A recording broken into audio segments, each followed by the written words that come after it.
আমরা যদি কোরআন শরীফ শুদ্ধ করে পড়তে না পারি, যেটাই মার্কাজ মেহনত করতেছে বাচ্চাদের পিছনে, স্কুল কলেজের ছাত্রদের পিছনে, বয়স্কদের পিছনে, হ্যাঁ, এই মার্কাজের প্রধান ওস্তাদ যিনি, জিম্মাদার যিনি, উনি যে মেহনত করতেছেন, কোরআন শরীফ যদি আমরা শুদ্ধ করে পড়তে না পারি কত বড় ভুল হয় দেখেন। আমরা সবাই কি কুল বলি না? অনেকে কুল আল্লাহ বলে, বলেন কুল। ছোট কাফ অনেকে বলে না, বড় কফ হইলো হে নবী আপনি বলেন আল্লাহ তাআলা এক। আর যদি কেউ যদি কুল কফ এটা না বলে, যদি বলে কাফ ছোটটা কুল, তাহলে হয়ে যায় আল্লাহ তাআলা খায়। কি পরিমাণ পার্থক্য হয়ে যায় বলেন।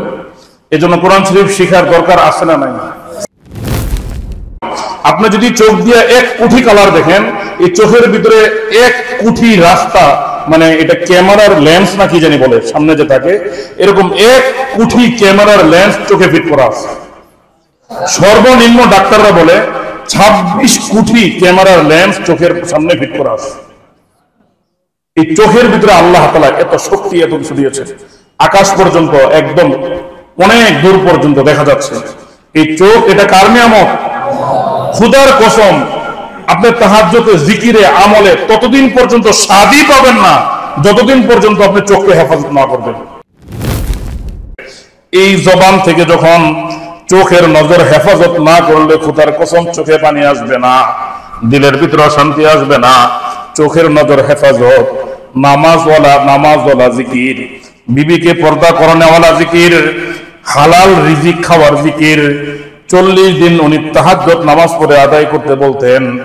41 দিনের মাথায় উনি এইভাবে বলতেন, 41 দিনের মাথায় জমিনের উপরে বসে তুমি জিকির করতে থাকবা, জিকির করতে থাকবা।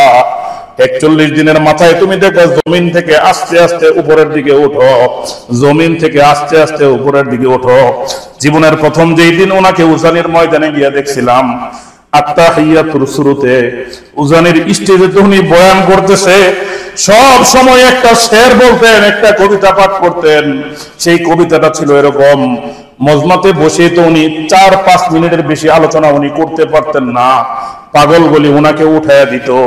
একবার সবগুলি পাগলকে একটা রুমের ভিতরে মাগরিবের আগে উনি ডাকছেন।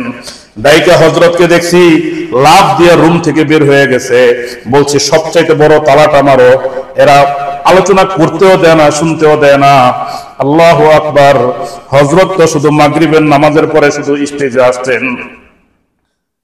গায়ে সিরা কাপড়, কাঁধে একটা গামছা, টুপিরও ছিল না ঠিক, জুতার তো কোনো খবর নাই, কোনো খাদেম নাই। জুতাগুলি এইভাবে পলিথিন কাগজের ভিতরে ভরে এখানে নিতেন, নিজ হাতে জুতাগুলি এইভাবে নিয়ে স্টেজের মধ্যে উঠতেন। আস্তাগফিরুল্লাহ আল্লাযী লা ইলাহা ইল্লা হুয়াল হাইয়ুল কাইয়্যুম ওয়া আতুবু ইলাইহি লা হাওলা ওয়া লা কুওয়াতা ইল্লা বিল্লাহিল আলিয়্যিল আযীম। اللهم صل على محمد وعلى آل محمد كما صليت على إبراهيم وعلى آل إبراهيم إنك حميد مجيد. اللهم بارك على محمد وعلى آل محمد كما باركت على إبراهيم وعلى آل إبراهيم إنك حميد مجيد. بسم الله الرحمن الرحيم. قالوا سبحانك لا علم لنا إلا ما علمتنا إنك أنت العليم الحكيم. وقال الله سبحانه وتعالى قل للمؤمنين يغضوا من أبصارهم ويحفظوا فروجهم. وقال الله سبحانه وتعالى وقل للمؤمنات يغضضن من أبصارهن ويحفظن فروجهن. صدق الله العظيم.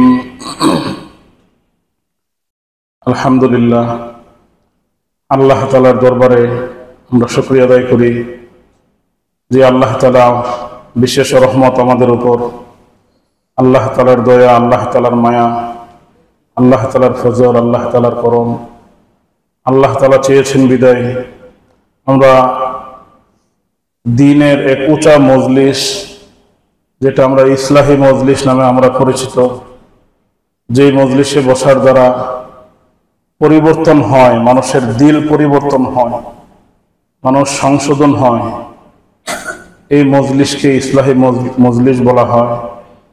তো এই জন্য মোহতারাম হাজরিন, আসলে আমল চলতেছিল, সবসময় মজমা যিনি করেন উনি তো আল্লাহু আকবার কাবার পথে সফরে আছেন, পৃথিবীর সবচেয়ে উত্তম জায়গা, আমাদের দিলের সবসময় যেই জায়গার জন্য সবসময় ব্যথা, মায়া, কান্না, মদিনাতুর রাসূল সাল্লাল্লাহু আলাইহি ওয়াসাল্লাম ওইখানে আছেন।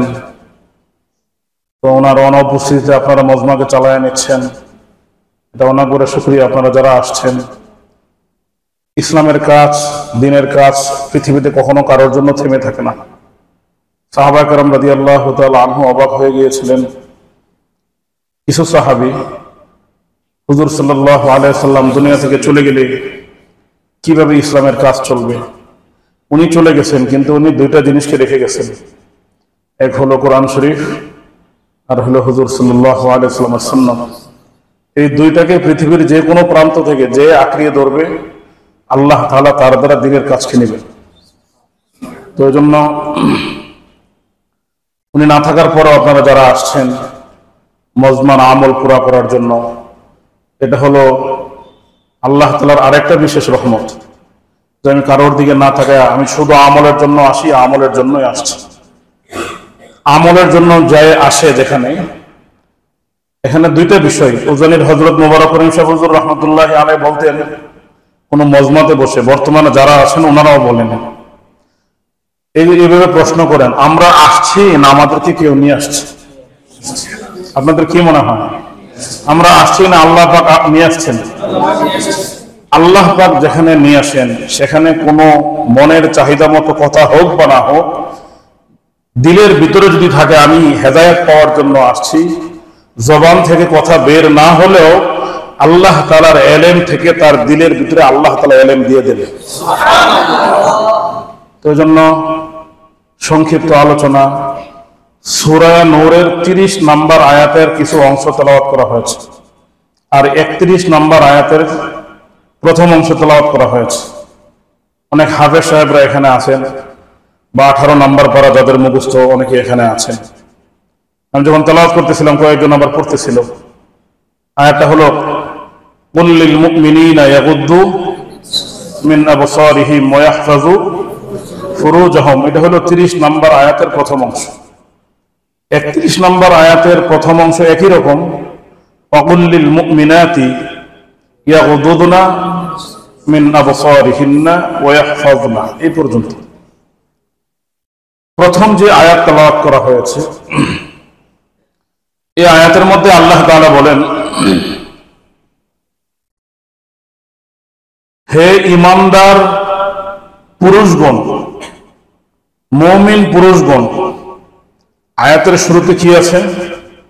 কুল, বড় কফ আর লাম। কোরআন শরীফের কোন আয়াতের শুরুতে যদি বড় কফ আর লাম থাকে, এখানে আল্লাহ তাআলা সরাসরি বান্দাকে বলতেছেন না, এখানে আল্লাহ তাআলা হুজুর সাল্লাল্লাহু আলাইহি ওয়াসাল্লামকে বলতেছেন, হে নবী ঘটনাটা আপনি বর্ণনা করে দেন। কোরআন শরীফের আয়াতের শুরুতে যদি বড় কফ আর লাম থাকে, কুল, তাহলে কি হবে? এখানে আল্লাহ তাআলা হুজুর সাল্লাল্লাহু আলাইহি ওয়াসাল্লামকে বলতেছেন, হে নবী আপনি বলে দেন। যেমন কুল ইয়া আইয়ুহাল কাফিরুন, এখানে আল্লাহ তাআলা হুজুর সাল্লাল্লাহু আলাইহি ওয়াসাল্লামকে বলতেছেন কাফেরদেরকে উত্তর দিয়ে দিন।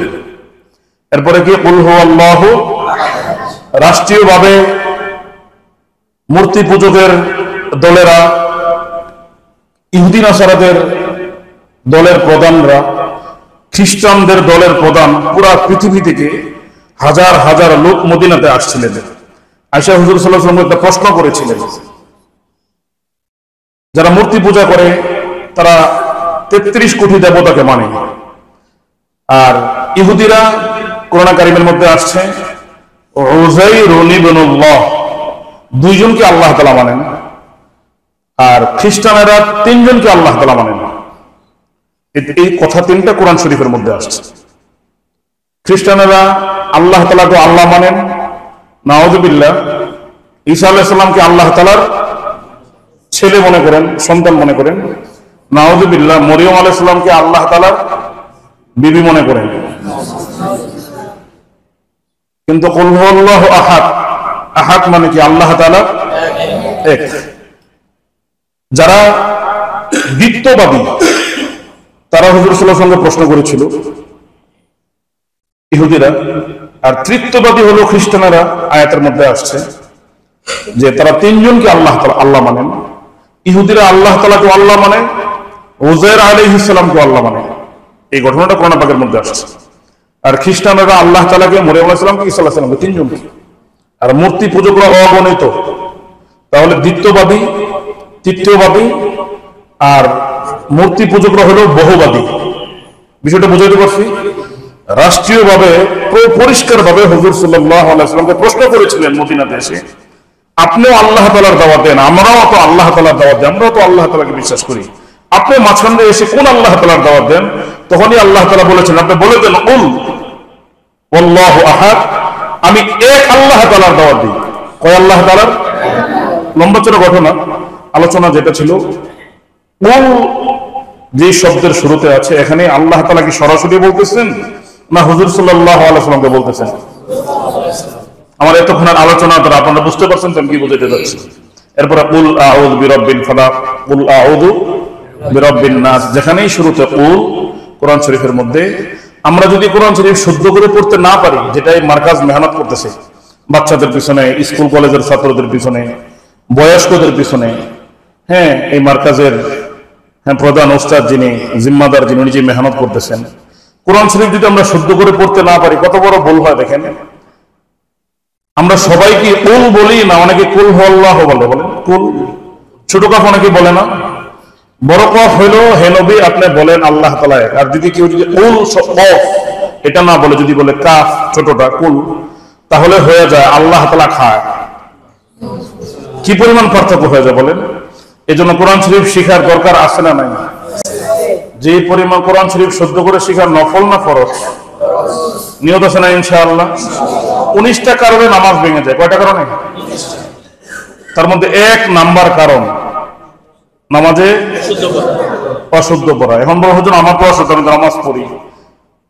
শুদ্ধ করে পড়ার আগ পর্যন্ত শুদ্ধ করে শিখতে থাকবেন, যতদিন না হয় ততদিন নামাজ হয়ে যাবে।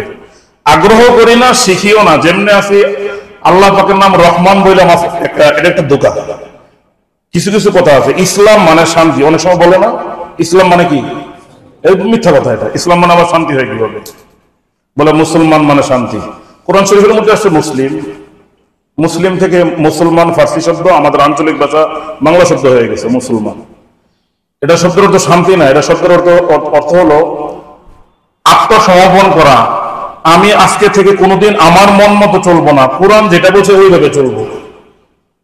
আমি আমার মন মতো চলবো না, আল্লাহ যেভাবে বলছে আমি ওইভাবে চলবো। এটাকে বলে মুসলমান। মানে এটা ঘুরায় ফিরে মানে বসায় দিছে শান্তি।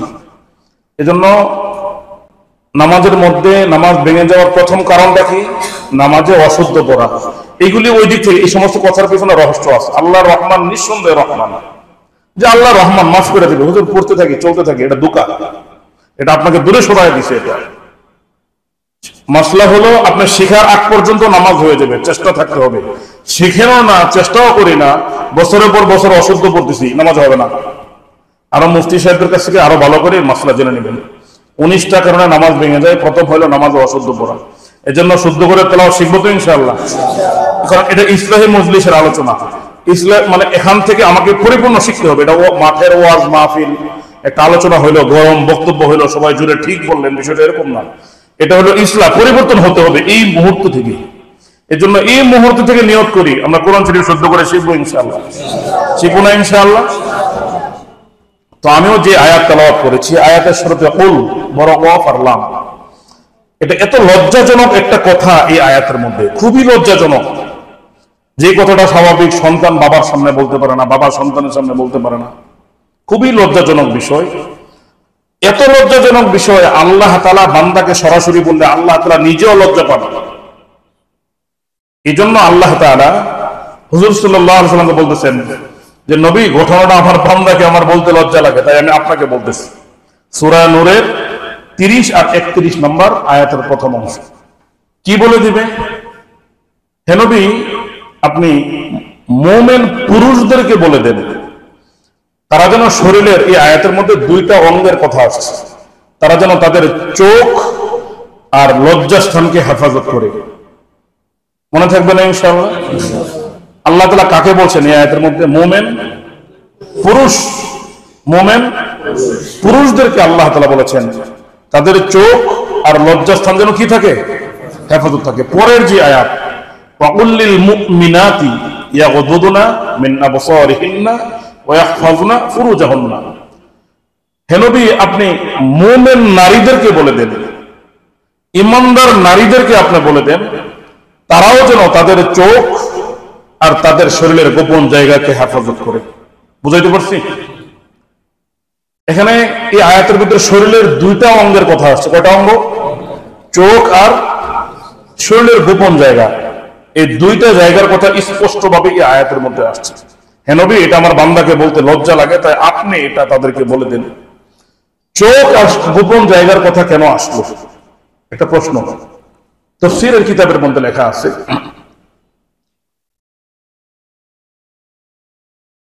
দুনিয়ার মধ্যে মানুষের পরীক্ষা বিশেষভাবে তিন জায়গার মধ্যে। কয় জায়গার মধ্যে? একটা হলো মালের পরীক্ষা, টাকা ইনকাম করা, হালাল হারাম। আরেকটা হলো নারীদের পরীক্ষা, আরেকটা হলো ক্ষমতার পরীক্ষা। এই তিনটা লোভ দিয়ে আল্লাহ তাআলা মানুষকে সৃষ্টি করেছেন। মালের লোভ, নারীর লোভ, ক্ষমতার লোভ। এই তিনটা লোভ পরীক্ষা আপনি সবকিছু মিলে দেখেন, ইনকাম, চলাফেরা, ওঠা বসা, চুরি, বাটপারি, মিথ্যা, ক্ষমতা, যত যা কিছু আছে সবকিছু আপনি চিন্তা করে দেখেন, এই তিনটার পিছনে, তিনটা ছাড়া আর অন্য কোনো কিছু মানে কোরআন শরীফের মধ্যে যে অনেকবার আসছে লিয়াবলুয়াকুম শব্দটা আসছে অনেকবার। আমি আল্লাহ তাআলা পরীক্ষা করার জন্য সৃষ্টি করেছি। পরীক্ষাটা আপনি খুব খেয়াল করে দেখেন, তিন জায়গায় মাল, নারী, ক্ষমতা, এই তিনটা ছাড়া অন্য কোনো কিছু আসেই না। এই তিনটাই সবচেয়ে বড় পরীক্ষা। তো আল্লাহ তাআলা এখানে চোখ আর গোপন জায়গার কথা কেন বললেন?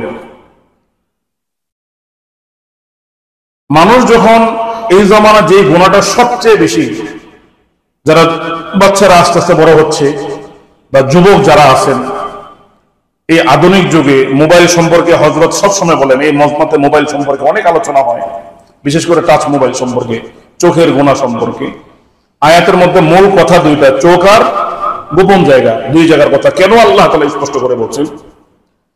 বর্তমান সময় সাধারণ, আমার মতো সাধারণ মানুষ, আলেম ওলামা, দ্বীনের লাইনে, খানকার লাইনে, তাবলীগের লাইনে, যে যত লাইনে, আমলের লাইনে আগাইতে যাচ্ছে, আমি আমার ব্যক্তিগত ক্ষুদ্র জ্ঞান থেকে বলতেছি, আমি আমার কথা বলতেছি চিন্তা ভাবনা করে, সবচাইতে বড় বাধা একমাত্র আমার চোখ। আমি আমার কথা বলছি, আপনাদের কথা বলি না। আমল, মাদারীনগর হযরত যাত্রাবাড়ির উপরে যে চিটাগাঙে বড় মাদ্রাসা, মাদারীনগর মাদ্রাসা, হযরতের কবরের পাশে, আমি তো ওনার কাছে পড়াশোনা করেছি, ওনার মাদ্রাসা থাকা অবস্থায় উনি মারা গিয়েছেন। আমি ওনার গরুর ঘাস কেটে দিতাম বিকালবেলা।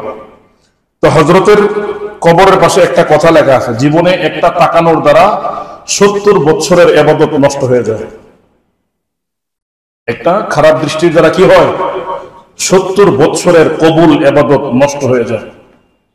এই চিন্তা করলে মোটামুটি হিসাব করে দেখছি, জাহান্নামে কত লক্ষ কোটি বছর থাকতে হবে আমাকে, পরে জান্নাতের চিন্তা করা যাবে। এজন্য মূল কথা যেটা, আমি যে গুনার লাইনে আলোচনা করতে চাচ্ছি, মানে নারীদের যে এক ফিতনা, যেহেতু আল্লাহ তাআলা এখানে দুইটা শব্দ ব্যবহার করেছেন, চোখ আর গোপন জায়গা, শরীরের অন্য জায়গার কথা বললেন না কেন? কোরআন শরীফ বিস্তারিত কোনো ঘটনার কিতাব না, কোরআন শরীফ কোনো কিচ্ছার কিতাব না। কোরআন শরীফের মধ্যে একটা ঘটনা ছাড়া কোনো ঘটনা আল্লাহ তাআলা শুরু থেকে শেষ পর্যন্ত বলেন নাই। জরুরি কথাগুলি খালি আল্লাহ তাআলা বলে গিয়েছেন, বাকিটা হুজুর সাল্লাল্লাহু আলাইহি ওয়াসাল্লাম হাদিসের মাধ্যমে পুরা করেছেন। একটা ঘটনা বিশেষ কারণে শুধু খালি কোরআন শরীফের মধ্যে একটা ঘটনা শুরু থেকে শেষ পর্যন্ত আছে, আর কোন ঘটনা কোরআন শরীফে আল্লাহ তাআলা বিস্তারিত বলেন নাই। সেই ঘটনা হলো সূরা ইউসুফ। সেই ঘটনাটা কি? একটা ঘটনায় শুধু শুরু থেকে শেষ পর্যন্ত বিস্তারিত বর্ণনা করেছেন। কেন? এটা অন্য তাফসীর আছে, অনেক বড় আলোচনা। আর কেন? কোরআন শরীফ কোনো কিচ্ছা কাহিনীর কিতাবও না, কোনো ঘটনাকে সুন্দরভাবে বলার কিতাবও না। কোরআন শরীফ হলো একমাত্র হুদাল লিন্নাস, মানুষের হেদায়েতের কিতাব। কিসের কিতাব এটা বলেন? শুধুই মানুষের হেদায়েতের জন্য, অন্য কোনো কিছুর জন্য কোরআন শরীফ না। মানুষ হেদায়েত পেয়ে যাবে। তো চোখের কথাটা কেন আসছে? আমি আমার জায়গায় আসছি। জিনা করার আগ্রহ, জিনার সৃষ্টি হয়, জিনার গাড়ি ছাড়ে চোখ থেকে। প্রথম তাকানো হয়, চোখ ছাড়া কিন্তু শুরু হয় না। কারণ আয়াতের মধ্যে আল্লাহ চোখ আর গোপন জায়গা দুইটা কেন বলছেন, এটা হলো আলোচনার বিষয়। চোখ থেকে জিনার গাড়ি ছাড়ে, প্রথম দেখে, দেখার পরে যদি খালি ভালো লেগে যায়, কোনো না কোনো ভাবে নামটা বের করে, বা কোনো ফেসবুক বা কোনো ইমো বা কোনো হোয়াটসঅ্যাপ বা মোবাইল নাম্বার হইলে তোর কোনো কথাই নেই, কোনো না কোনো ভাবে, বা দূর থেকে ছবিটা তুলে ফেলে, ছবিটা তুলে সার্চ দিলে তার ফেসবুক আইডি আর বিভিন্ন কিছু চলে আসে, বা যে কোনো ভাবেই হোক চোখ জিনার গাড়ি ছাড়ছিল চোখ থেকে, দেখার পরে ভালো লাগছে, তারপরে গেল এখান থেকে দেমাগ খাটানোর পর আসছেও মনের ভিতরে, এই মনের ভিতরে লাগছে, তার পিছনে ছুটছে, ছোটার পর কোনো না কোনো ভাবে কোনো না কোনো নাম্বার নিয়ে নিস। দেখেন জিনার গাড়ি ছাড়ছিল কোথেকে, গেছিল কোথায়? মাথায়, মাথা থেকে গেছে কোথায়? মনে, মন থেকে এখন আসছে হাতে। এখন মোবাইলে কথাবার্তা হইতে হইতে হইতে হইতে মানে লেখালেখি করতে করতে করতে করতে এই পরিমাণ আসছে। এখন এক পর্যায়ে গিয়ে বলতেছে যে দেখা করতে হবে। কি করতে হবে? গোপন কোন জায়গায় অনেক দূরে গিয়ে দেখা করার পর ধরছে হাত। গাড়ি ছাড়ছিল কোন জায়গা থেকে? চোখ থেকে। বিভিন্ন জায়গায় ঘুরতে ঘুরতে এখন গেছে কোন জায়গা? হাতে। হাত ধরার পর, ভালো লাগার পর গোপন কোন জায়গায় চলে যেতে হবে, দূরে যেতে হবে। আসলে চোখে, গেছে এখন পায়ে। কোথাও দূরে গেলে তো পায়ে হেঁটে যেতে হবে। বিষয়টা বুঝাইতে পারছি? অনেক দূরে কোথাও আমাকে যেতে হবে। জিনার গাড়ি চোখ থেকে আসছে এখন পায়ে, চলতে চলতে এক পর্যায়ে ঘটনাক্রমে গোপন কোন জায়গায় একসাথে হইতে পারলে সর্বশেষ চাহিদা পুরা হয় জিনা কি দিয়ে? গোপন জায়গা দিয়ে। বিষয়টা পরিষ্কার বুঝাইতে পারছি? শুরু হয় চোখ থেকে, শেষ হয় গোপন জায়গা। কোরআন শরীফ লম্বা চড়া আলোচনা করতে গেলে সমস্ত ঘটনা যদি আল্লাহ তাআলা কোরআন শরীফে বিস্তারিত বলতেন, তাহলে 30 পারা না, 30 কোটি পারাতেও কোনোদিন শেষ হতো না। রমজান মাসে না, 30 বছর তারাবি প্রতিদিন পড়লো কোরআন শরীফ কোনোদিন খতম হইতো না। উম্মতের সহজের জন্য সংক্ষিপ্ত ভাবে আল্লাহ তাআলা খালি মূল ঘটনাবলী বলে গেছেন। বিষয়টা পরিষ্কার? এই হলো আমি যে আয়াত তেলাওয়াত করছি, জিনার গাড়ি ছাড়ে চোখ থেকে, শেষ হয় গোপন জায়গার মধ্যে গিয়ে, শরীরের বিভিন্ন জায়গায় বিভিন্ন অঙ্গে চলতে থাকে। আল্লাহ তাআলা এই আয়াতের শেষে বলতেছেন, ইন্নাল্লাহা খাবীরুম বিমা ইয়াসনাউন। আমি যে তোমাদেরকে চোখের নজর হেফাজত করতে বললাম, এটাই তোমার জন্য সঠিক রাস্তা। তুমি নিরাপদ থাকার জন্য, আমল সংরক্ষণ থাকার জন্য সবচেয়ে বড় রাস্তা।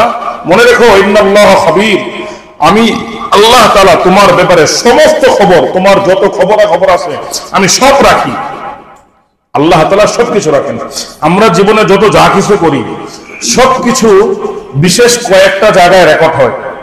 কোরআন পাকের এক আয়াতের মধ্যে আছে, ইয়াউমা ইযিন তুহাদ্দিসু আখবারহা। আপনি জমিনের যেখানেই যা কিছু করেছেন, এটা জমিনের মধ্যে অডিও এবং ভিডিও করে রেকর্ড করা হয়। আরেকটা হলো কিরামান, 2 কাদের ফেরেশতা এটাকে রেকর্ড করছেন। আর সূরা ইয়াসিনের মধ্যে আছে, আল-ইয়াউমা নাখতিমু আলা আফওয়াহিহিম ওয়ালাউ নাশাউ আল-ইয়াউমা নাখতিমু আলা আফওয়াহিহিম ওয়া তুকাল্লিমুনা আইদিহিম ওয়া তাশহাদু আরজুলুহুম। আল্লাহ তাআলা কিয়ামতের ময়দানে মুখে তালা মেরে দিবেন, জবান বন্ধ করে দিবেন, আওয়াজ করা যাবে না। শরীরের হাত পা অঙ্গ প্রত্যঙ্গ আল্লাহ তাআলার সাথে কথা বলবে। তার মানে শরীরের রেকর্ড। আর জুলুদহুম, এই শব্দটা কোরআন শরীফের অনেক জায়গায় আসছে। চামড়ার ভিতর থেকে আমি জীবনে কি করেছি সব আওয়াজ বের হতে থাকবে। এই 4 জায়গা, সর্বশেষ জায়গা যেটা, আল্লাহ তাআলা সবকিছু জানেন, আল্লাহ তাআলার কাছে রেকর্ড করা আছে। আমরা জীবনে যত যা কিছু করি, কোরআন শরীফের 5টা আয়াত থেকে আমরা পেলাম 5 জায়গায় সবকিছু রেকর্ড করা হয়। মনে থাকবে না ইনশাআল্লাহ? চোখ নিয়ে যেহেতু আলোচনা করতেছিলাম, চোখ এটা আল্লাহ তাআলার অনেক বড় নিয়ামত। শরীরের কোথাও মানে বাড়তি কোনো পর্দা আল্লাহ তাআলা দেন নাই। চোখের উপরে আল্লাহ তাআলা এমন একটা পর্দা দিয়েছেন, এটা যদি আপনি লাখবার কোটিবার এটা বন্ধ করেন খোলেন, কোনোদিন ব্যথা করবে না। কেন? আল্লাহ তাআলা জানেন শেষ জামানার মানুষ চোখের নজর হেফাজত করা কঠিন হবে, এই জন্য আল্লাহ তাআলা একটা পর্দা অটোমেটিক জন্মগতভাবে আদম আলাইহিস সালামের জামানা থেকে দিয়ে দিয়েছেন। চোখ সম্পর্কে আরো অনেকগুলি আয়াত আছে। চোখ সম্পর্কে তাফসীর এবং যারা চোখের ডাক্তার তাদের সাথে একবার আলোচনা হয়েছিল। তো চোখের আলোচনাগুলো কি? আমরা চোখ দিয়ে যে বিভিন্ন কালার দেখি না, এটা হলুদ কালার, এটা নীল কালার, এটা গ্রে কালার, এটা অফ হোয়াইট কালার, এটা কালো কালার, এটা টিয়া কালার, হ্যাঁ, এটা এক ধরনের, নিচের এটা কালো, এটা সাদা, দেখি না আমরা? আপনি যদি চোখ দিয়ে কয়েক কোটি কালার দেখেন, এই কালারটা দেখার জন্য একটা আলো বের হয় চোখ থেকে। কি বের হয়? একটা আলো চোখ থেকে বের হয়। বের হওয়ার পরে এখানে আকাশে উড়িলে নয়, এই যে শব্দটা হলুদ কালার, এটা আলোটা বের হয়েছে। মানে লাইট চাপ টিপ দিলে একটা ফোকাসের মতো বের হয় না? আলোটা বের হওয়ার পর ওইখান থেকে আরেকটা ফোকাসের মতো একটা লাইট আমার চোখের ভিতরে আসছে। চোখের ভিতরে যে গোল কালো জায়গাটা দেখা যাচ্ছে, ওইটা আসার পর এটার মধ্যে একটা ছবি ওঠে। ছবি ওঠার পর এই চোখের পিছনে একটা আয়না আছে এরকম, এই আয়নার মধ্যে ওই ছবিটা ওঠে। ছবিটা ওঠার পর এটা যে হলুদ কালার, ওই আয়নার সাথে মাথার ব্রেনের সাথে রক সেট করা আছে, একটা তারের মতো লাইন দেওয়া আছে। ব্রেনে গিয়ে বলে এটা সরয়, ব্রেন থেকে পরে মনের ভিতরে এসে বিশ্বাস হয়। একটা মশা আপনার চোখ দিয়ে দেখছেন, আলোটা পড়ছে, আর একটা আলো ঢুকছে, আয়নার মধ্যে উঠছে, এরপরে ব্রেনে গেছে, এরপরে মনের ভিতরে আসছে এটা মশা, এরপরে আপনার হাত দিয়ে এরকম করছেন। আচ্ছা, কয় ঘন্টা সময় লাগছে বলেন? 1 সেকেন্ড সময় লাগে নাই। আপনি যদি চোখ দিয়ে 1 কোটি কালার দেখেন, এই চোখের ভিতরে 1 কোটি রাস্তা, মানে এটা ক্যামেরার লেন্স না কি জানি বলে সামনে যে থাকে, এরকম 1 কোটি ক্যামেরার লেন্স চোখে ফিট করা আছে। সর্বনিম্ন ডাক্তাররা বলে 26 কোটি ক্যামেরার লেন্স চোখের সামনে ফিট করা আছে। এই চোখের ভিতরে আল্লাহ তাআলা এত শক্তি, এত কিছু দিয়েছে। আকাশ পর্যন্ত একদম অনেক দূর পর্যন্ত দেখা যাচ্ছে। এই চোখ, এটা কার নিয়ামত? খোদার কসম, আপনি তাহাজ্জুদে, জিকিরে, আমলে ততদিন পর্যন্ত স্বাদই পাবেন না যতদিন পর্যন্ত আপনি চোখকে হেফাজত না করবেন। এই জন্য এই চোখ দিয়ে পানি আসে না। আমরা দোয়া করলে চোখে পানি আসে না, আমরা না, আমি আমার কথা বলতেছি, মানে চোখ দিয়া পানি আসে না, চোখের পানি শুকিয়ে গেছে। কোরআন পাকের মধ্যে আল্লাহ তাআলা সূরা বাকারাতে বলতেছেন, তুমি কি পাহাড়ের মধ্যে যে পাথর ঝর্ণার মতো পানি পড়তেছে, তুমি তো দেখতেছো পানি পড়তেছে, আসলে না। কোরআন কারীমের মধ্যে আল্লাহ তাআলা বলেন পাথর কান্না করতেছে, পাথরের মতো শক্ত এক জিনিস সে কাঁদতেছে, তোমার দিল কি পাথরের চেয়ে শক্ত হয়ে গেছে? এই জন্য কান্না করনেওয়ালা চোখ বানানো। কি করনেওয়ালা চোখ? কান্না করনেওয়ালা চোখ বানানো। হযরত সফরে যাওয়ার আগে ওই কান্না কিভাবে আসবে, নদীর পাড়ে টিউবওয়েল করার একটা উদাহরণ উনি শেষ আলোচনার মধ্যে উনি দিয়ে গিয়েছিলেন। এজন্য কান্না, আপনি আমলের ভিতরে যখন স্বাদ আসবে, আল্লাহ তাআলার সাথে মহব্বত পয়দা হবে, জাহান্নামের আগুনের ভয় আসবে, জান্নাতের আশা আসবে, তখন আমার দিলের ভিতরে কান্না আসবে। ওজনের হযরত বলতেন, চোখের নজর হেফাজত, বিবি পর্দা, নামাজের সাথে হালাল রিজিকের সাথে, হালাল খাবার। চোখ হেফাজত, বিবি পর্দা, নামাজওয়ালা ডাক, মানে উনি বলতেন চোখ হেফাজতওয়ালা ডাক, নামাজওয়ালা ডাক, বিবি পর্দাওয়ালা ডাক, হালাল খাবার খাওয়ার পরে ডাক। এইভাবে আপনি 40 দিন একাধারে ডাকতে থাকেন, ডাকতে থাকেন, ডাকতে থাকেন। 41 দিনের মাথায় দেখা হবে, দেখা হবে। দেখা যদি না হয়, আওয়াজ দিবে, আওয়াজ শুনতে পারবেন। একবার যদি খালি জীবনে কানের ভিতরে আওয়াজ এসে পৌঁছে, আপনার পৃথিবীতে আল্লাহ তাআলাকে ছাড়া দুনিয়ার কাউকে ভালো লাগবে না, কিচ্ছু ভালো লাগবে না, কোনো কিছুই ভালো লাগবে না। প্রতিদিন তাহাজ্জুদ নামাজের সময় উঠে, তাহাজ্জুদ নামাজের সময় উঠে, কেউ দেখে না আমাকে, কেউ জানে না, গোপন ভাবে ওযু করে, যে আমল বলি আপনাদের এখান থেকে বলা হয়, রেগুলার কিছু আমলের কথা বলা হয় না, কমপক্ষে কি বলা হয়, নফল। কমপক্ষে প্রতিদিন নফল পড়া, 2 রাকাত, 4 রাকাত, 6 রাকাত, যে যেই পরিমাণ পারেন। এরপরে তেলাওয়াত করা, তারপরে জি লম্বা সময় দোয়া করা, জিকির করা, এরপরে কি সদকা করা। কয়েকটা বিশেষভাবে আমলের কথা আমভাবে সকলের জন্য বলা হয়। হুজুরের হযরত আমাদেরকে শিখাইতেন মুবারক সাহেব হুজুর রাহমাতুল্লাহি আলাইহি, ভোর রাত্রে উঠে ওযু করে তাহাজ্জুদ করে পশ্চিম দিকে ফিরে বসে দিলকে নরম করে, হ্যাঁ, আখিরাতের কথাকে সামনে নিয়ে, কবর, হাসর, মিজান, ফুলসিরাত, জান্নাত, জাহান্নামকে সামনে নিয়ে খুব ইস্তেগফার 3 বার, দরুদ শরীফ 3 বার পড়ে খুব ধ্যানের সাথে, কোনো সুর না, প্রথম হবে শুদ্ধ। প্রথম কি হবে? আপনি শুদ্ধ করতে করতে আল্লাহ তাআলার সাথে সম্পর্ক হলে তারপরে অটোমেটিক একটা সুর আসবে। সেই কি সুর যে আসবে, যে সেটা আপনি নিজেও কল্পনা করতে পারবেন না। কারণ ওখানে হযরত কারি ইব্রাহিম রাহমাতুল্লাহ আলাইহি, উনি হলেন মূল, উনি রশিদ আহমদ গঙ্গোহী রাহমাতুল্লাহ আলাইহি থেকে আসা। উনি তো মক্কাতে একের পরে কয়েক যুগ তেলাওয়াত করার পর উজানি নাম তো আসছে হলো আপনার, ওইখানে বসে উনি কোরআন তেলাওয়াত করতেছিলেন, ওই খাল বিলের পানি সব উজায় ওনার দিকে আসতেছিল। ওইখান থেকে সেই চাঁদপুর কোচুয়া থানার উজানি গ্রামের নাম হয়।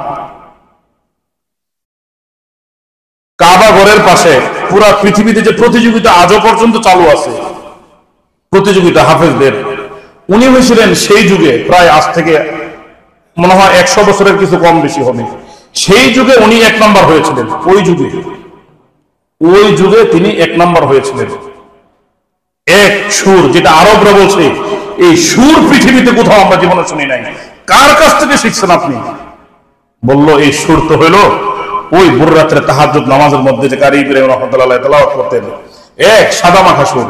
আলহামদুলিল্লাহি রাব্বিল আলামিন আর রহমানির রহিম মালিকি ইয়াউমিদ্দিন ইয়াকা না'বুদু ওয়া ইয়াকা নাস্তাঈন ইহদিনাস সিরাতাল মুস্তাকিম সিরাতাল লাযীনা আন'আমতা আলাইহিম গায়রিল মাগদুবি আলাইহিম ওয়ালাদ-দাল্লিন। এক সুরের পাগলে আল্লাহ রাব্বুল আলামিন কাবা ঘরের পাশ থেকে কোরআন শরীফ শুদ্ধ করে শেখানোর জন্য বাংলার জমিনে কারি ইব্রাহিম রাহমাতুল্লাহি আলাইহিকে পাঠাইলেন। উনারি বংশধর, উনারি নাতির ঘরের নাতি হযরত মুবারক করিম সাহেব হুজুর রাহমাতুল্লাহি আলাইহি জিকির শিখাইতেন এইভাবে, খুব ধ্যানের সাথে, খুব মহব্বতের সাথে। বলেন সিন বা বড় হা, যেটা গলা চাপ পড়বে, হা, সুবহানাল্লাহ। বলেন সুবহানাল্লাহ, শুদ্ধ করে, মনে থাকবে না? খুব ধ্যানের সাথে শুনেন, মনোযোগ দিয়ে। সুবহানাল্লাহ সুবহানাল্লাহ সুবহানাল্লাহ সুবহানাল্লাহ সুবহানাল্লাহ। উনি বলতেন মুখে থাকবে আরবিটা, মুখে কি থাকবে? দিলের ভিতরে এটার মানে কি, এটার অর্থ কি, ওটা কাজ করবে। উনি সংক্ষেপে আমাদেরকে শিখাইতেন। বলেন তুমি পাক। সুবহানাল্লাহ মানে আল্লাহ তাআলা পবিত্র, আল্লাহ তাআলা পাক, মনে থাকবে তো। তুমিটা কার দিকে বোঝানো হয়? আল্লাহ তাআলার দিকে। সুবহানাল্লাহ আরবি সংক্ষেপে ছোট করে মুখস্থ করার জন্য হযরত আমাদেরকে এভাবে শিখাতেন, তুমি পাক, তুমি মুখস্থ হয়ে গেছে না সবার?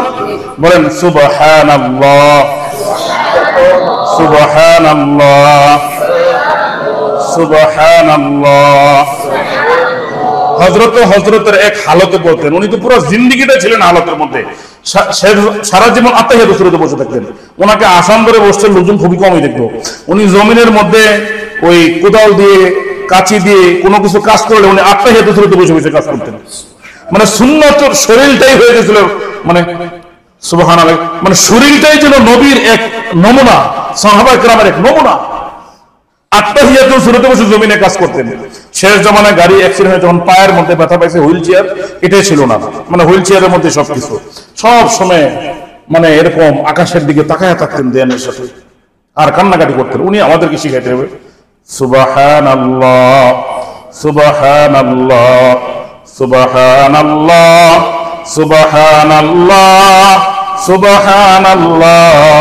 তুমি পাক, তুমি পাক, মাঝে মাঝে এই শব্দটা জবানে আনা, তুমি পাক। তুমিটাকে এরপরে উনি পড়তে পড়তে একটা হালাতের মধ্যে গিয়ে পড়তেন সুবহানাল্লাহ সুবহানাল্লাহ সুবহানাল্লাহ সুবহানাল্লাহ সুবহানাল্লাহ তুমি পাক তুমি, অনেক সময় পাগলের মতো তুমি তুমি তুমি তুমি তুমি, কি যে এক মজা। এটা তো ওই চেহারা না দেখলে বোঝার মতো সম্ভব ছিল না।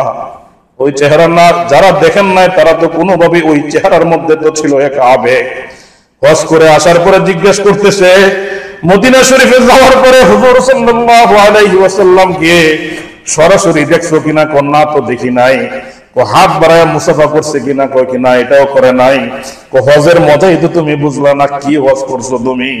এই কথার অর্থ তো বাবারে বোঝা কোনোভাবে সম্ভব না। এরপরে বলতেন আলহামদুলিল্লাহ আলহামদুলিল্লাহ আলহামদুলিল্লাহ আলহামদুলিল্লাহ আলহামদুলিল্লাহ। জবানে মাঝে মাঝে বলতেন প্রশংসা তোমার, তুমিটাকে তুমিটা হলো আল্লাহ, প্রশংসা তোমার, প্রশংসা তোমার। আলহামদুলিল্লাহ আলহামদুলিল্লাহ আলহামদুলিল্লাহ আলহামদুলিল্লাহ আলহামদুলিল্লাহ আলহামদুলিল্লাহ আলহামদুলিল্লাহ।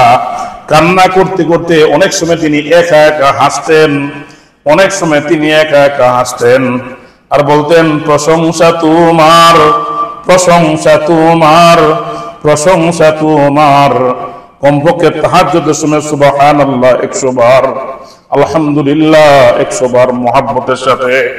এই জবান থেকে যখন চোখের নজর হেফাজত না করলে খোদার কসম চোখে পানি আসবে না, দিলের ভিতরে শান্তি আসবে না। চোখের নজর হেফাজত, নামাজওয়ালা জিকির, বিবিকে পর্দা করানোওয়ালা জিকির, হালাল রিজিক খাওয়ার জিকির। 40 দিন উনি তাহাজ্জুদ নামাজ পড়ে আদায় করতে বলতেন। 41 দিনের মাথায় উনি এইভাবে বলতেন, 41 দিনের মাথায় জমিনের উপরে বসে তুমি জিকির করতে থাকবা, জিকির করতে থাকবা। 41 দিনের মাথায় তুমি দেখো জমিন থেকে আস্তে আস্তে উপরের দিকে ওঠো, জমিন থেকে আস্তে আস্তে উপরের দিকে ওঠো। জীবনের প্রথম যেই দিন ওনাকে উজানির ময়দানে গিয়ে দেখছিলাম, আত্তাহিয়াতুর শুরুতে উজানির স্টেজে তো উনি বয়ান করতেছে, সব সময় একটা শের বলতেন, একটা কবিতা পাঠ করতেন। সেই কবিতাটা ছিল এরকম, মজমাতে বসে তো উনি 4-5 মিনিটের বেশি আলোচনা উনি করতে পারতেন না। পাগলগুলি ওনাকে উঠাইয়া দিত। একবার সবগুলি পাগলকে একটা রুমের ভিতরে মাগরিবের আগে উনি ডাকছেন। ডাইকা হযরতকে দেখছি লাফ দিয়ে রুম থেকে বের হয়ে গেছে, বলছে সবচাইতে বড় তালাটা মারো, এরা আলোচনা করতেও দেয় না, শুনতেও দেয় না। আল্লাহু আকবার। হযরত তো শুধু মাগরিবের নামাজের পরে শুধু স্টেজে আসতেন, গায়ে সিরা কাপড়, কাঁধে একটা গামছা, টুপিরও ছিল না ঠিক, জুতার তো কোনো খবর নাই, কোনো খাদেম নাই। জুতাগুলি এইভাবে পলিথিন কাগজের ভিতরে ভরে এখানে নিতেন, নিজ হাতে জুতাগুলি এইভাবে নিয়ে স্টেজের মধ্যে উঠতেন। স্টেজে উঠাই খালি দরুদ শরীফ পড়ে খালি বলছে মাগরিবের নামাজ পড়ছেন? হ্যাঁ পড়ছি। কোন দিকে ফিরা? পশ্চিম দিকে। না না, পশ্চিম দিকে না, কাবা ঘরের দিকে।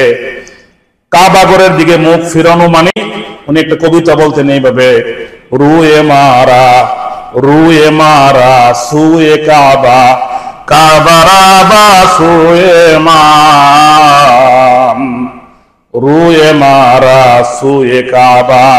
রুয়ে মারা মানে মুখ তো তুমি কাবা ঘরের দিকে ফিরিয়েছিলা, সুয়ে কাবা, কাবারাবা সুয়ে মান। নামাজের ভিতরে তুমি যদি কাবা ঘরের দিকে মুখ ফিরাও, কাবা ঘর তো তোমার দিকে ফিরে, কাবা ঘর তো তোমার দিকে ফিরে।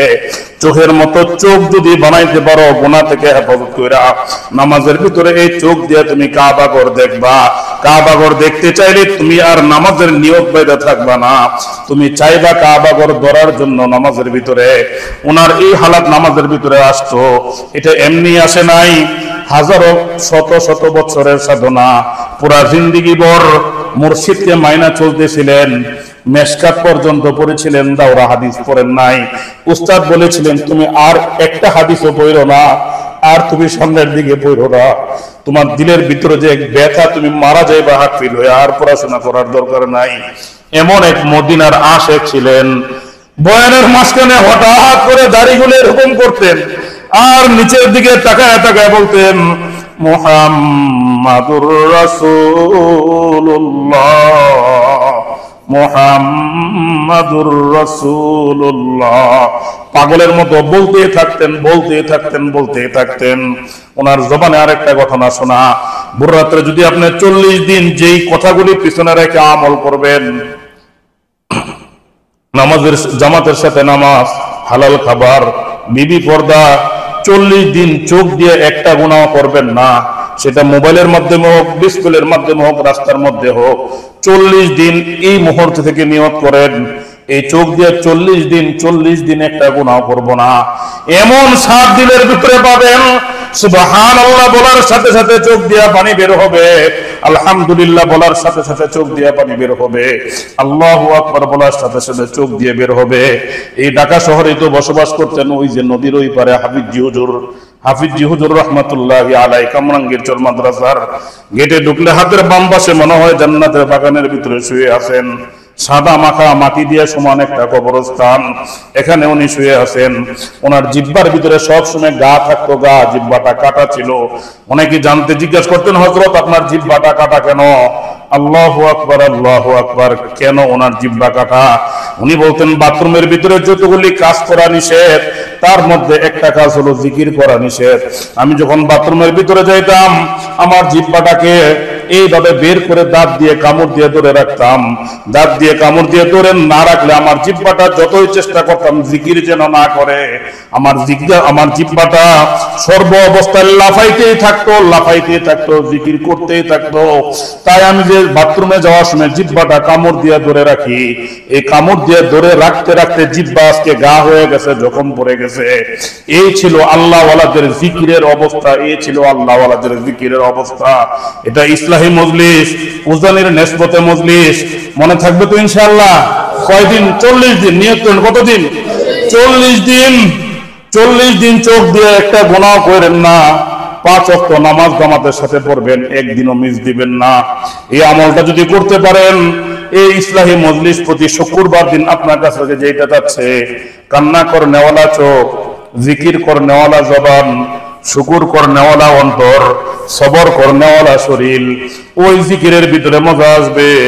আবার বলেন সুবহানাল্লাহ, সুবহানাল্লাহ, সুবহানাল্লাহ, সুবহানাল্লাহ, সুবহানাল্লাহ, সুবহানাল্লাহ, সুবহানাল্লাহ, সুবহানাল্লাহ, সুবহানাল্লাহ, সুবহানাল্লাহ, সুবহানাল্লাহ, সুবহানাল্লাহ, সুবহানাল্লাহ।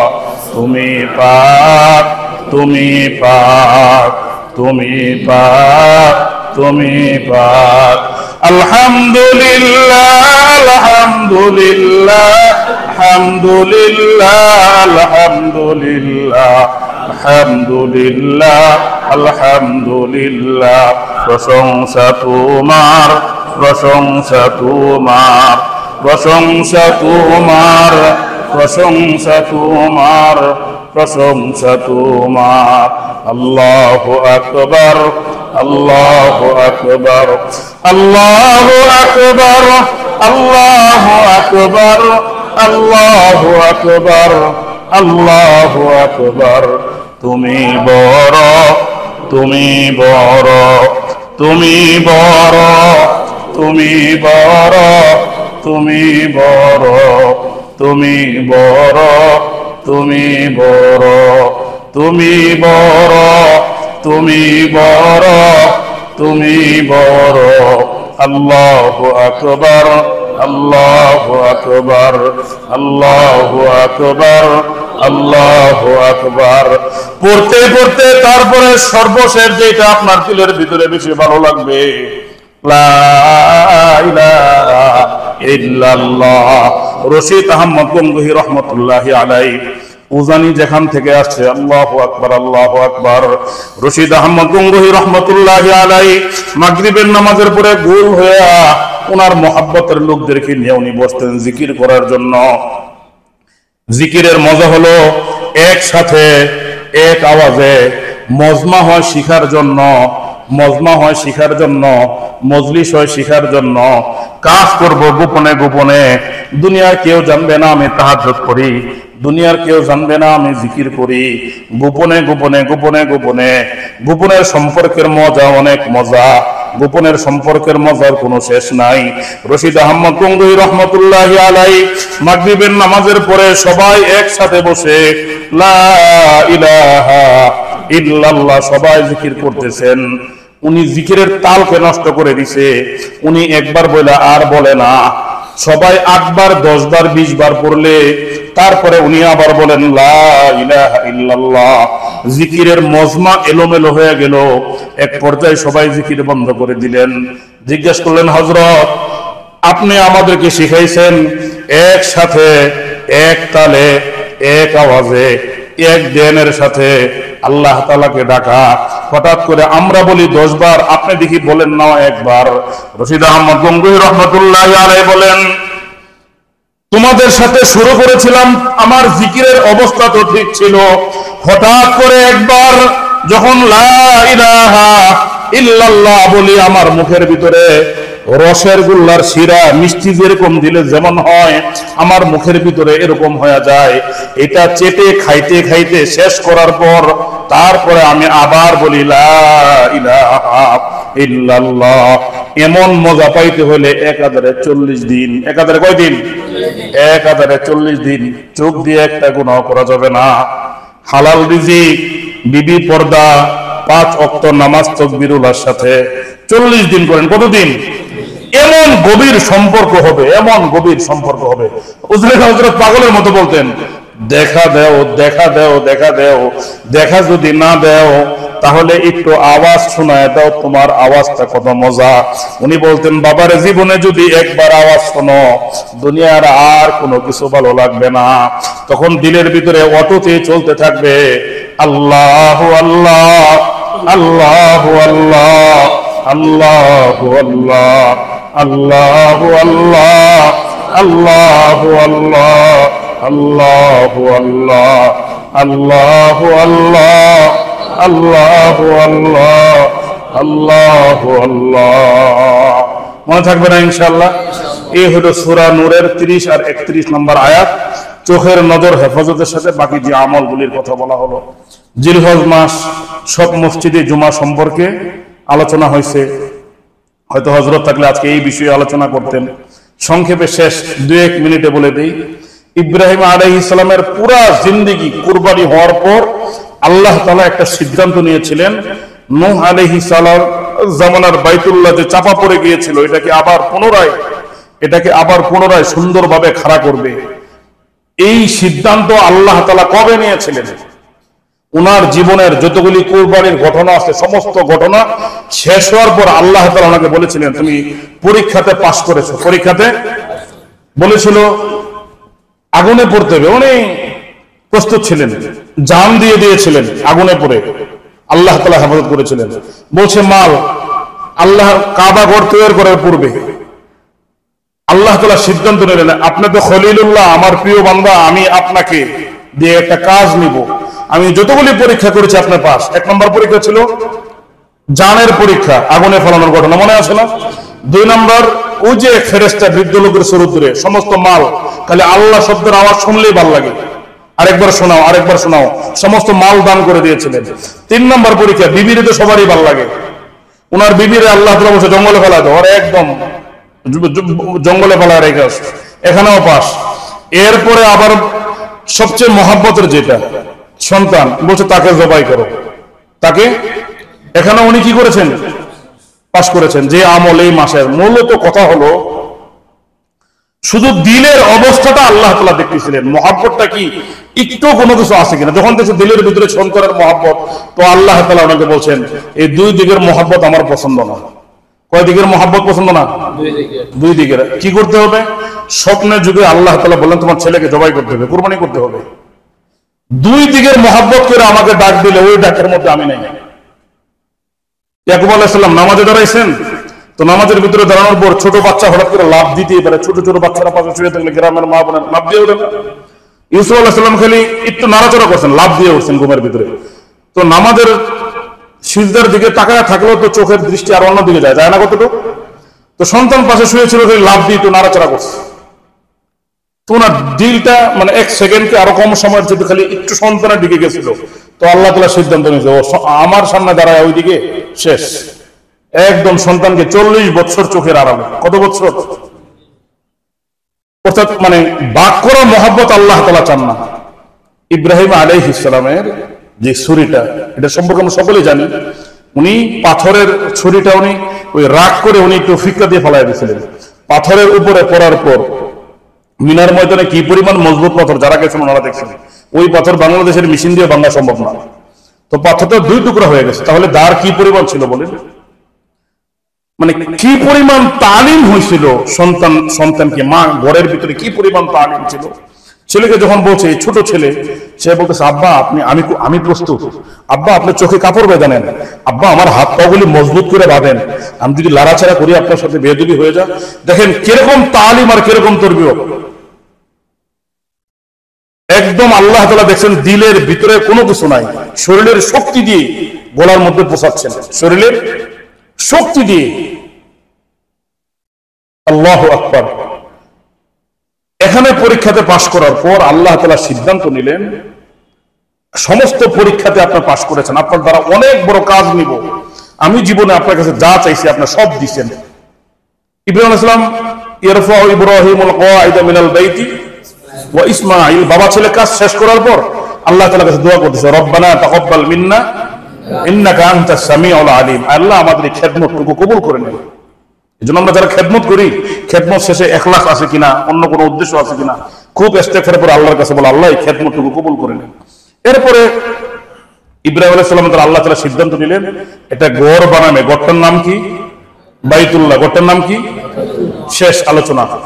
ইব্রাহিম আলাইহিস সালামের নাম কি? খলিলুল্লাহ। ইব্রাহিম আলাইহিস সালামের নাম ইব্রাহিম, খলিলুল্লাহ। ছেলের নাম ইসমাঈল, যাবিহুল্লাহ। গড়ের নাম কি? দেখেন কিভাবে মিলে, খলিলুল্লাহ, বাইতুল্লাহ, খলিলুল্লাহ, যাবিহুল্লাহ। গড় বানাইতে হবে, গড়ের নাম কি? বাইতুল্লাহ।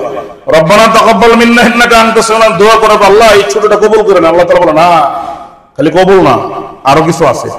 পরীক্ষাতে অনেক ভালো রেজাল্ট করলে মাদ্রাসার পক্ষ থেকে পুরস্কার দেয় না, কিনে এনে। কিন্তু বাবা মা যখন অনেক বড় পড়াশোনা করে শেষ করে বড় হাফেজ আলেম হয়, তখন বাবা মা কিন্তু পুরস্কার দেয় না। কি বলে? বাবা তুমি কি চাও বলো। কি বলে? যে কি চাও তুমি বলো।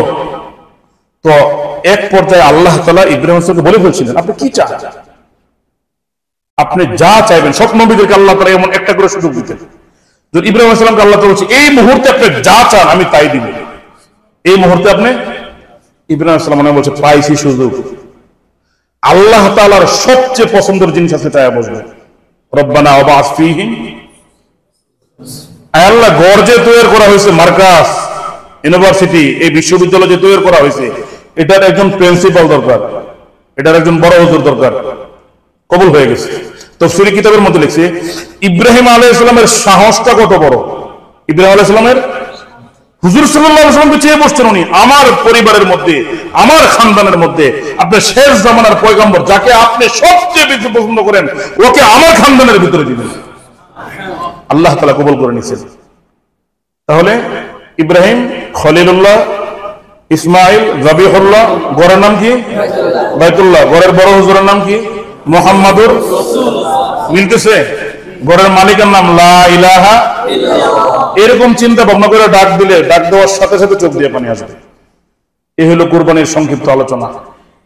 ওই কুরবানি করতে করতে সব দেখে দেখে আমল করে করে ইব্রাহিম, খলিলুল্লাহ, ইসমাঈল, যাবিহুল্লাহ, গড় বাইতুল্লাহ, প্রিন্সিপাল মুহাম্মাদুর রাসূলুল্লাহ, মালিক হলো লা ইলাহা।